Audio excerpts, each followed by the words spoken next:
இன்னுமா இந்த tea, coffee குடிக்கிறீங்க? அதுக்கு பதிலா இந்த ராகி மெல்ட்ட ட்ரை பண்ணி பாருங்க. அதுக்கு பால் பாத்திரத்தில நம்ம 2 ஸ்பூன் வந்துட்டு ராகி மாவு வந்து போட்டுக்கலாம். 2 ஸ்பூன் அளவுக்கு 2 டம்ளர் தண்ணியும் ஊத்திக்கணும். ஒரு ஸ்பூனுக்கு 1 டம்ளர் தண்ணி கணக்குக்கு. இத நல்லா மிக்ஸ் பண்ணி விட்டுக்கலாம். இதுவரைக்கும் நம்ம கேஸ் ஆன் பண்ணவே இல்ல. கேஸ் ஆன் பண்ணாம தான் நம்ம நல்லா வந்துட்டு மிக்ஸ் பண்ணிக்கணும். ஏன்னா, அந்த கட்டியெல்லாம் இருந்துச்சுன்னா, கொஞ்சம் கட்டி கட்டியா ஒரு மாதிரி போயிடும். ஸோ, அதனால் நல்லா மிக்ஸ் பண்ணி விட்டுக்கோங்க. ஒரு சேர நல்லா மிக்ஸ் பண்ணதுக்கப்புறம், இந்த மாதிரி கட்டியே இல்லாம வரணும். அந்த அளவுக்கு நல்லா இந்த ராகி மாவோட தண்ணிய மிக்ஸ் பண்ணதுக்கப்புறம், நம்ம இப்போ கேஸை ஆன் பண்ணிக்கலாம். இப்போ நம்ம கேஸ் ஆன் பண்ணிவிட்டு அதை நல்லா ஹை ஃப்ளேமில் வச்சு கொஞ்சம் கொதிக்க விடுங்க. இதை கொதிக்க விட்டு நல்லா ஃபுல்லாக பொங்கி வரணும். அது வரையும் நம்ம வெயிட் பண்ணலாம்.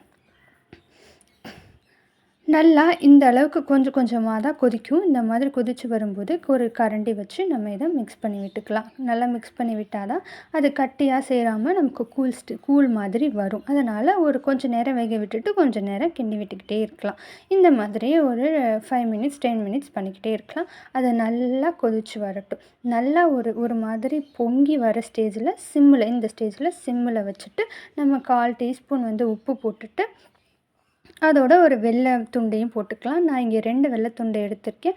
நீங்கள் நாட்டு சர்க்கரை இருந்தால் நாட்டு சர்க்கரை கூட 2 ஸ்பூன் ராகி மாவுக்கு 2 ஸ்பூன் நாட்டு சர்க்கரை போட்டு இதை நல்லா கொதிக்க விடலாம். இது சிம்மிலே வச்சு நல்லா கிண்டி விட்டு கொதிக்க விடுங்க.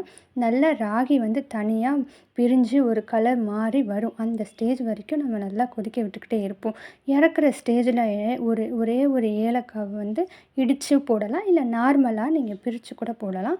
அந்த மாதிரி நல்லா கொதித்து லாஸ்ட்டாக இறக்குற ஸ்டேஜில் ஒரு ஏலக்காவை போட்டு நல்லா அதையும் கிண்டி விட்டு கொஞ்சம் நேரம் கொதிக்க விட்டுட்டு லாஸ்ட்டில் நம்ம இறக்கி வச்சிட்டோன்னா சூப்பரான ஒரு ராகி மெல்ட் ரெடி. இதில் நீங்கள் காய்ச்சி ஆற வச்ச பாலை கூட சேர்த்துக்கலாம். இது ஆப்ஷனல் தான்.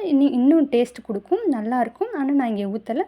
நீங்கள் வேணும்னா ஊற்றி ட்ரை பண்ணி பாருங்கள். இந்த மாதிரி பொங்கி வரும்போது ஆஃப் பண்ணிட்டு எடுத்து ஒரு கிளாஸில் ஊற்றி குடிச்சு பாருங்கள். செம்ம டேஸ்ட்டாக இருக்கும்.